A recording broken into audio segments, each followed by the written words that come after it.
வணக்கம் நளினிஸ்ரீ மேடம். வணக்கம். இன்று காலையில் திமுக எதிர்க்கட்சி தலைவரான தமிழக எதிர்க்கட்சி தலைவரான உதயநிதி ஸ்டாலின் அவர்கள் கைதை நீங்கள் எப்படி பார்க்குறீங்க மேடம்? இது வணக்கம் உங்களுக்கும் உங்கள் நேயர்களுக்கும். இது நிஜமாவே பெண்களுடைய உரிமையை பாதுகாக்க ஒரு நடவடிக்கைங்கிறத நம்ம பாராட்டுறோம் தாவேக்காவுடைய முடிவை.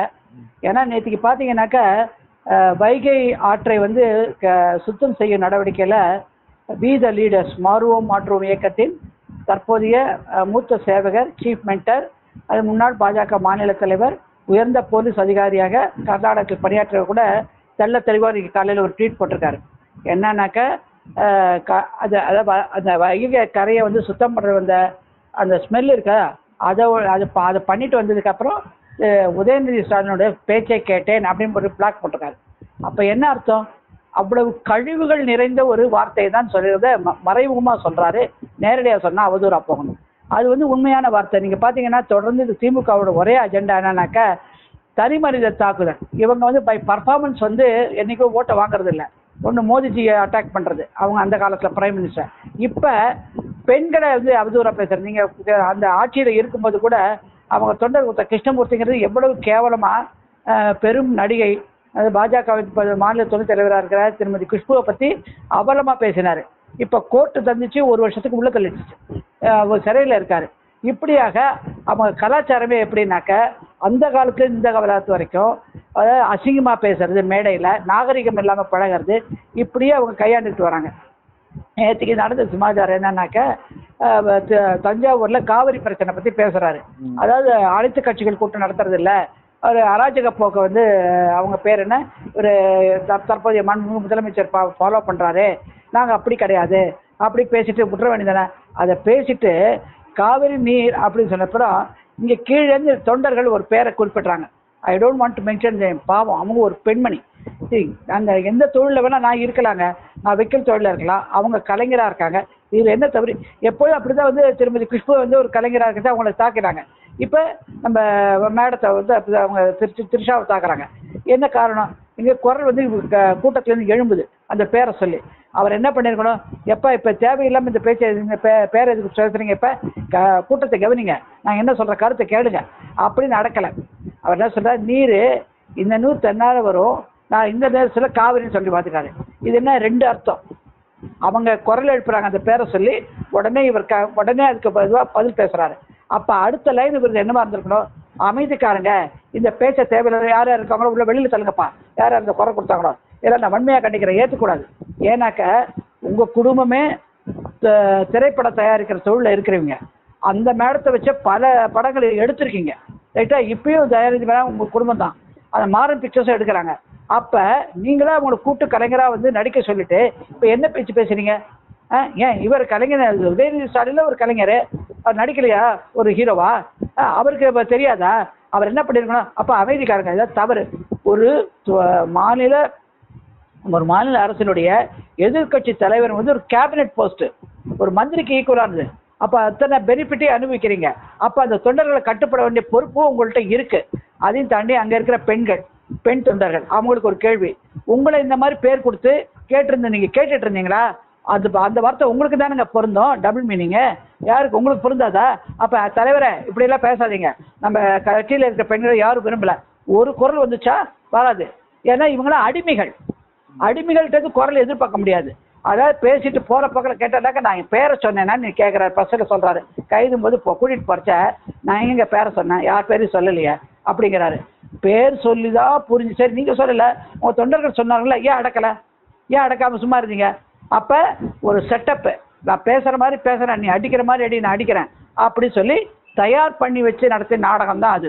நான் சொல்கிறேன், நீங்கள் அரசியலை பற்றி பேசுனா மாண்புமிகு முதலமைச்சர் குறைகளை பேசுங்க, இப்படி செய்யலாம் அப்படி செய்யலாம்னு ஒரு சஜஷனை கொடுங்க, வழிகாட்டுதலை காட்டுங்க. அவங்களுக்கு புரிதல் இல்லையா? அவங்க புதுசாக நீங்கள் உதவி பண்ணுங்க, எதிர்கட்சி தலைவர் உதவி பண்ணால் உங்களோட மேன்மை பெருகும். இந்த காலத்தில் பார்த்தீங்கன்னாக்கா மாண்புமிகு பாரத பிரதமர் இந்த ஜென்சி போராட்டம் ஜந்தர் மந்தரில் அவருடைய மறைந்த தாயாரை பற்றி பேசுகிறாங்க. இந்த சின்ன பசங்க, ஒன்றுமே புரிதல் இல்லாத சின்ன பசங்க, அவங்கள கண்டிக்கலை. அவர் என்ன கேட்டார், உங்களுக்கு காலதாமதமான அந்த நீட்டை சரிப்படுத்தலை, அந்த எக்ஸாமினேஷன் வழிமுறைகளை நான் மன்னிப்பு கேட்குறேன்னு சொன்னார். அந்த இடத்துல தாயாரை பற்றி பேசுகிறீங்க, எனக்கு காதில் விழுது, அவர் மறைஞ்ச எங்கள் தாயாரை பற்றி பேசுகிறேன்னு சொல்கிறாரு. அவருடைய நடவடிக்கை எப்படி இருக்கு, இவங்க நடவடிக்கை எப்படி இருக்கு? சரி, இப்போ பேசினீங்க வந்துட்டீங்க, அந்த பெண்ணுக்கு மனசு எவ்வளோ பாதிக்கட்டும். ஏங்க உங்கள் தாயார் ஒரு பெண், உங்களை பெத்தெடுத்தது ஒரு பெண், உங்களுக்கு வாழ்க்கை கொடுத்து உங்களை கணவன்கிற ஒரு ஸ்டேட்டஸை கொடுக்குறது ஒரு பெண், உங்களுக்கு ஒரு பொண்ணு இருக்கா. இந்த பொண்ணு வந்து நீங்கள் அப்பா. அப்போ அந்த பொண்ணை ஒரு தடவை நீங்கள் பார்த்துருப்பீங்களான்னு தெரியாத ஒரு விஷயம் இல்லை. கோபாலபுரம் எதுக்கோ போகிறாரு, அவர் தொண்டர்கள் வராங்க, பொண்ணு இங்கே கூட வருது. அப்போ பொண்ணை பத்திரமா ஒரு லேடியை கூப்பிட்டு நீங்கள் உள்ளே கூப்பிட்டு போயிடுங்க ஒப்படைக்கிறாரு. அப்போ உன் பொண்ணுடைய சுதந்திரம், உன்னுடைய பொண்ணுடைய பாதுகாப்பை கவனம் செலுத்துகிற உதயநிதி ஸ்டாலினே, அப்போ உன் தொண்டர்களே நீங்கள் நம்பலையா? நம்பலையா? அது விஷயம் தேடி போடுங்க இருக்கு. அப்போ நம்பலையா? இதுக்கு என்ன அர்த்தம்? அப்போ ஊருக்கு ஒரு வியாக்கியானம், நீங்கள் செய்கிறது ஒரு வேலை, ரைட்டா? இப்போ நான் கேட்குறேன், இதெல்லாம் நீங்கள் என்ன சாதிச்சீங்க? இப்போ என்ன பண்ணுறீங்க? மாற்றி பேசுகிறீங்க. என்ன பேசுகிறீங்க? நாளைக்கு சட்டமன்ற தொடர்ந்து ஆரம்பிக்குது, எங்களை எதிர்கொள்ள முடியாதபடி இவங்க கைது பண்ணி இன்னைக்கு மறைமுகமாக அரசியல் நடத்துகிறாங்கன்னு இன்னைக்கு மாற்றிட்டீங்க. அதுக்கு ரூப் கொடுத்து அதுக்கு வழி கொடுத்தது நீங்கள் தானுங்க. நீங்கள் எதுக்கு பேசுகிறீங்க அந்த பேச்சை? நீங்கள் காவிரி இதை பற்றி அணையில் பங்கீடு சரியில்லை, அணை கட்டுறதுக்கு போடக்கூடாது, இன்னொன்று அணை கட்டக்கூடாதுன்னு நீங்கள் உச்சநீதிமன்றத்தில் மனு தாக்கல் பண்ணியிருக்கீங்களா? அதை பற்றி சட்ட ரீதியாக எதிர்கொள்கிறீங்களா? அதோடு நிறுத்த வேண்டியதானே? இப்போ இதுக்கு தேவையில்லாமல் பேசுகிறீங்க. நான் கேட்குறேன், இன்னும் அப்புறம் ஒரு காலத்தில் திமுகவின் தலைவர் திரு மு க ஸ்டாலின் அவர்கள் தேர்தலுடைய முடிவுகளாக வந்தபோது, என்னப்பா பெண்கள் நம்மளை கைவிட்டாங்க, எவ்வளவு நலத்திட்டங்கள் பண்ணோம், பெண்களை சார்ந்து பண்ணோம், இன்னும் நம்ம எப்படி தோற்றோம் அப்படின்னு ஆச்சரியப்பட்டு, நான் தோற்றதை பற்றி எனக்கு கவலை இல்லை, ஆனால் மொத்தமே பெண்கள் நிராகரிச்சுட்டாங்களே வருத்தப்பட்டாராம். ஏன் வருத்தப்பட்டார்? இந்த மாதிரி பேசுறதுனால பெண்கள் பாதிப்பாராங்க, புண்படுறாங்க. இதெல்லாம் உங்களுக்கு நீங்கள் கரெக்ட் பண்ணணும் அப்பயே தோணலையா? ஸ்டாலின் அவர்கள் கேள்வி கேட்குறோம், அப்பயே தோணலையா? ஏங்க பெண்கள் வந்து சுதந்திரமாக ராத்திரி 12 மணிக்கு என்னைக்கு நடக்கிறானோ அன்னைக்கு தான் பெண்களுக்கு சுதந்திரம் கிடைச்சதுன்னு சொல்லிட்டு யார் சொன்னார்? மகாகவி பாரதி சொன்னாரா இல்லையா? அப்படி இருக்கிறச்சே நீங்கள் பெண்கள் எப்படி நடத்துகிறேன்? அதே மாதிரி தான் நீங்கள் பார்ப்பீங்க பெண்களை எவ்வளோ கீழ்த்தரமுத்து மகளிர் மாநாடு நடத்துகிறாங்க. யாரும் உதயநிதி சாரி கனிமொழி அக்கா. அப்போ பார்த்தீங்கன்னாக்கா பிரியங்கா காந்தி, சோனியா காந்தி எல்லாரும், அவங்க எஸ்பி முரேன் சிங் அதோட மனைவி எல்லாம் மேலே உட்காந்துருப்பாங்க. ஆனால் பிரியாங்கிறவங்க மேயர் வந்து முதலமைச்சருக்கு மேலே இறையாண்மைப்படி அவங்க 4வது ரோல கீழே உட்காந்துட்டு இருந்தாங்க. இதுக்கு என்ன பதில்? இதுதான் பெண்களை நடத்துகிற விதம். இன்னைக்கு ஆளுங்கட்சியாக இருக்கிற போட்ட ஆட்டம், அத்தனை பேர் அரெஸ்ட் பண்ணது, அவதூறு பண்ணது எல்லாத்துக்கும் இன்னைக்கு பதில் கிடைக்குது. இதையும் தாண்டி இன்னைக்கு பாஜக ஒன்று சொல்லுது. என்ன சொல்லுது? அதாவது சனாதன தர்மத்துக்கு எதிராக பேசிக்கிட்டே இருந்தார், அவருக்கு கிடைச்ச பனிஷ்மெண்ட் கரெக்டுன்னு சொல்லுது. கரெக்டு. நீங்கள் என்ன பண்ணீங்க? நீங்கள் ஏன் அதை எடுத்து கையாடலை? முதலே எடுத்து அவரை அரெஸ்ட் பண்ணியிருக்கலாம். டாஸ்மாக் ஊழியெல்லாம் வந்து இல்லை, நீங்கள் ஏன் அரெஸ்ட் பண்ணல? அவரை ஏன் அரெஸ்ட் பண்ண முடிச்சிங்க? அப்போ ஒரு கேம் இப்போ இருக்குமா? ஆனால் என்றைக்குமே ஒரே நேர்கோட்டில் பயணிக்கிறவர் தற்போதைய மீத லீடர்ஸுடைய சீஃப் மென்டர் திரு அண்ணாமலை அவர்கள். அவருடைய அன்னைக்கு அவரை வந்து உதயநிதி ஸ்டாலின் அதுக்கு அரெஸ்ட் பண்ணணுங்கிறத உறுதியாக இருந்து டிஎம்கே ஃபைல் ரெடி பண்ணி கொடுத்தாரு. அதை பண்ணாத பாஜக இன்னைக்கு பேசுது. அதை விடுவோம். அடுத்தது பாஜகவின் மாநில தலைவராக இருக்கச்ச திரு நாயனார் அவர்கள் பிரச்சாரத்தின் போது ஏதோ இந்த வார்த்தையை பேசுகிறாரு. ஆனால் அவங்களே கண்டிச்சோன்னா உடனே என்ன சொல்கிறாரு? நான் அப்படி பேசலைன்னு சொல்லுவார். ஒரு மன்னிப்பு உடனே பேசிட்டார். அது உடனே முடிஞ்சு போச்சு. அதுக்கு ஒரு சாப்டர் க்ளோஸ். அப்போ வந்து த்ரிஷா மேடம் வந்து குரல் கொடுத்தாங்க. ஆனால் இப்போ அமைதி காக்கிறாங்க, நியூட்ரலாக இருக்காங்க. ஏன் காரணம் என்ன? அவங்களோட தொழில் வந்து இந்த கம்பெனிகள்லாம் கனெக்ட் பண்ணியிருக்கேன். சரி, நாளைக்கு நம்மளுடைய தொழிலும் வந்து மேலே இந்த கம்பெனிலாம் வேலை செய்கிறத பாதிக்கப்படுமோங்க என்ன இருக்கலாமோ எங்களுக்கு சந்தேகம் வருது. பெண்களை வந்து அவமரியாதைப்படுத்துகிற யாராக இருந்தாலும் அவங்களுக்கு தண்டனை கொடுக்கறது தப்பே கிடையாது. It's a clear message. கரெக்டான அச்சுறுத்தல் அண்ட் எச்சரிக்கை. யாருக்கு? திமுகக்கு. காலம் தொட்டு பெண்களை அவமரியாதைப்படுத்துறது, எல்லாரும் கேவலமாக பேசுறது, மீட்டிங்கில் சப்ஜெக்ட் தவிர மற்றதெல்லாம் இந்த கேவலப்படுத்துகிற சப்ஜெக்ட் தான் இருக்கும். இப்போ அடுத்தது பார்ப்போம், நீங்கள் என்னென்ன பிரிவுகள்லாம் உள்ள தள்ளியிருக்காங்க போட்டிருக்காங்க எஃப்ஐஆர்ல பார்ப்போம். 63 பிரிவு 63, அதாவது ரேப்புன்னு அர்த்தம். அதாவது வேற விதமாக அவரை வந்து வேற விதமாக என்ன சொல்கிறது, எனக்கு சொல்கிறதுக்கே பிடிக்கல. அதாவது ஒரு உமனுக்கு அகேன்ஸ்டாக பேசுகிற டிஸ்கிரிப்ஷன் 7 டிஸ்கிரிப்ஷன் இருக்குது. எப்படியெல்லாம் இப்படி பண்ணுறது, அப்படி பண்ணுறது, இப்படி பண்ணுறது, செய்கை விதமாக பண்ணுறது, வாய்மொழியாக சொல்கிறது. இப்போ சொன்னேன்ல நீர் வரும்னு, அதுக்கு தான் அந்த மாதிரி வார்த்தை சொல்கிறாங்க. அதான் 63. அடுத்தது பாருங்கள், பனிஷ்மெண்ட் ஃபார் ரேப். அதுக்கு இப்போ நான் சொன்ன வார்த்தைகளுக்கு என்ன பனிஷ்மெண்ட் பாருங்கள். அதாவது பனிஷ்மெண்ட் வந்து ஒரு 10 வருஷம். இதுதான் இப்போ சிக்கல். யாருக்கு? திரு உதயநிதி ஸ்டாலின் அவர்களுக்கு.